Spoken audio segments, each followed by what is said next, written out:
Hey kids, this is Ivan. How you doing?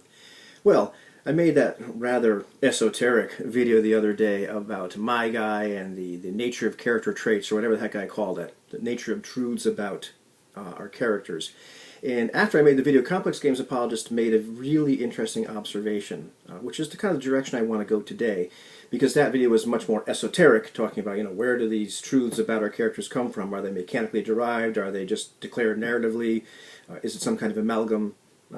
Which is all interesting stuff, but doesn't give us a lot of stuff to work with in terms of practicality. It's more of just, isn't that interesting? But this is a more practical level, because what he brought up was the idea that ultimately it's up to the referee to account for the mechanically determined facts, to make these things about your character real.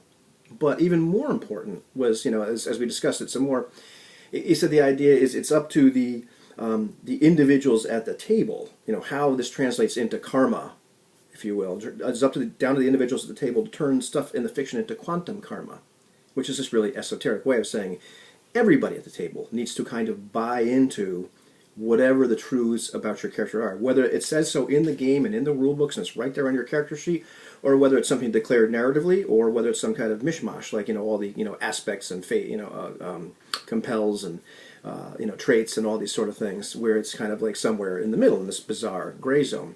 Because ultimately, if you say you're an elf, but nothing really pops out about you being very elfish, are you really an elf? Do these things really matter?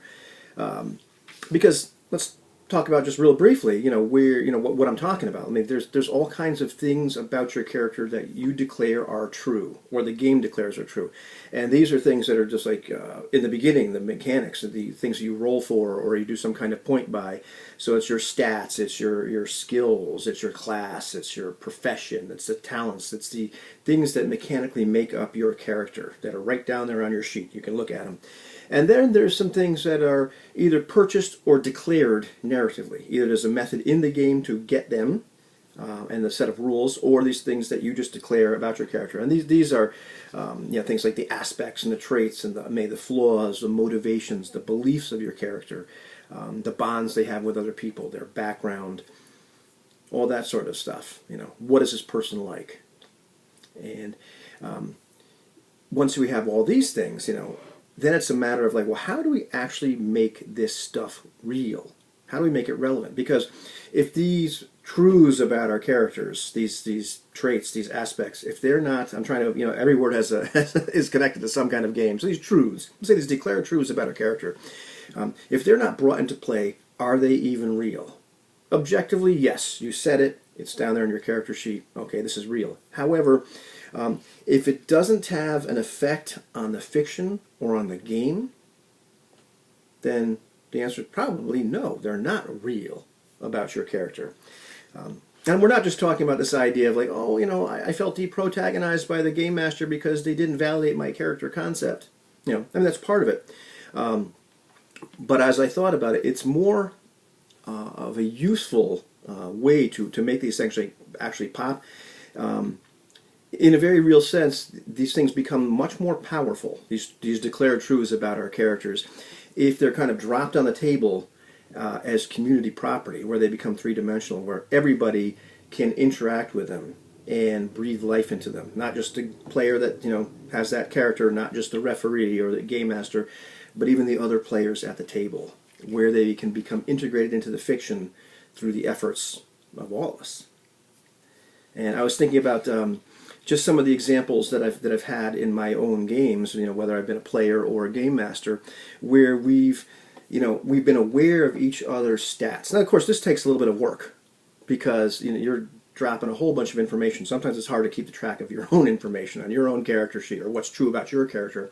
But this requires a little extra effort, because this requires that we become knowledgeable about what makes each other's character tick. Maybe their stats, maybe their skill levels in certain areas. Things that would be manifestly obvious to somebody on the outside. This guy is particularly strong. Well, the environment should react to that in a certain degree, or in a certain manner, even if it's just the idea that, hey, we're conscripting guys that look like they can handle a sword and can pick stuff up, and you look like you qualify.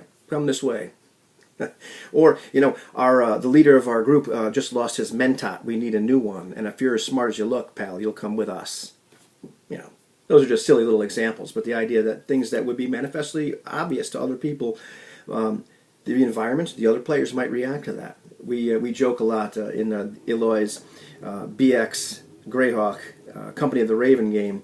The FNG, Jim's elf, has this astonishingly low constitution. It doesn't come up in the game mechanically very often, but we're all aware of it, and we all kind of poke fun in character at his character. Are you able to keep up? Remember the last time we had to carry you, all that sort of stuff.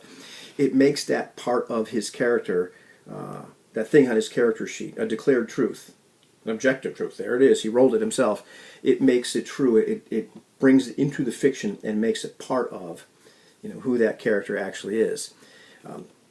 And the various other declared truths about our characters. If we're not interacting with them, if as a player we're not interjecting those into the fiction, if as a game master we're not recognizing those and responding to those, making the environment respond to those appropriately, when the person says, I'm going to do this, and they're supposed to be particularly good at that, taking that into account, or if they're particularly bad at that, taking that sort of thing into account, then they become less real. So the more that we can interface with those, the better. And this doesn't mean that we have to go out of our way and bend over backwards because somebody brings something to the table that they really want, their character to be good at. I mean, if anything, or be true about their character, I should say, because that doesn't necessarily mean good. And this is one of those reasons why, like during character creation, this session zero, this ability of the game master to say, no, that doesn't really fit with this concept, try again. It's important to have that kind of interaction and relationship. And I recall a game I was involved in years ago. It was actually the original Lamentations of the Flame Princess game I was in. And another player joined the game, and they had this concept that they wanted to be the granddaughter of the Invincible Overlord, because that was one of the big bad NPCs in the background of our game. And the game master reluctantly let the player do this, and it did not work out. there were some problems with that. So veto power is important. It has to mesh. It has to fit. And of course, going down that tangential line a little bit, obviously sometimes there's things about your character that are secret that other people would not know. So those wouldn't necessarily be on the table. However, there might be some tangential side effects, based upon those things. The other interesting place that this goes is not just that the environment responds to you in a positive manner, but there's lots of downsides to all of these traits or truths about our characters. Many games have a mechanical procedure, whether it's flaws or obligations or duties or the compels and fate. And there's various other games that once you have some kind of truth about your character, then the game master is allowed to, or even mandated to, push upon these things. The various elements have some kind of mechanical weight, but this doesn't have to just be limited to games where that's part of the procedure. I think it's kind of a best practice. If you're best friends with the planetary governor, well, the planetary governor probably has enemies, and this will probably come back to bite you in the rear end at some point. Like I said, if you're really strong or really smart or have some kind of reputation, well, other people have heard of this reputation. This may, once again, cause you some kind of problems. That doesn't mean that everything has to be adversarial. That's not the point. I can already hear people getting outraged. That's not it. It's if things are true about your character, then the world ought to behave as if they are true, which means that you as the player should be bringing them in. The game master, the referee should be figuring out what would make logical sense based upon what's true about this character. Let's bring this into play as well. And the other characters, the other players, should be reacting to these things that are manifestly obvious about your character. I probably didn't say all that well enough, but you get the idea. At the end of the day, buy-in is very important, and the more that we as a group respond to and interject these declared truths about the various characters, the more that we treat them as community property and interact with those and kick them around on the table, the more real they become. Otherwise, they're simply just things that we've scrolled on the character sheet, and they really don't matter all that much at all. What do you think about that?